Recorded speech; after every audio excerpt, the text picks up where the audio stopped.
आप कहानी में हम देखते हैं कि मामी अपने कमरे में होती है और अपनी उफनती हुई जवानी को शीशे में निहारने की कोशिश करती है। तो इसी बीच इनका भांजा जिसका नाम सोनू होता है वो अपनी मामी के लिए एक सरप्राइज गिफ्ट लेकर आता है।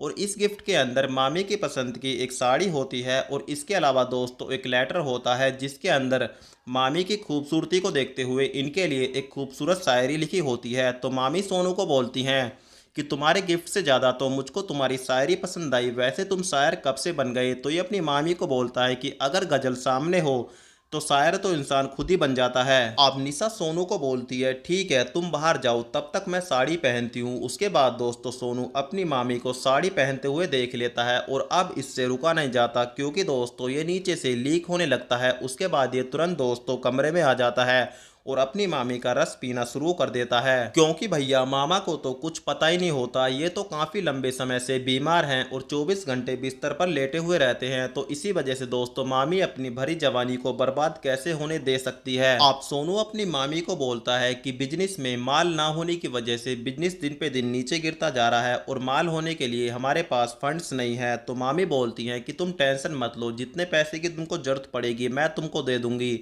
बस तुम अपने काम पर फोकस रखो। उसके बाद दोस्तों सोनू अपने मन में सोचता है कि मामी इतने पैसे कहाँ से लाएगी। और इसी के साथ हम देखते हैं कि वेब सीरीज का जो एपिसोड 1 है वो यहीं पर समाप्त हो जाता है।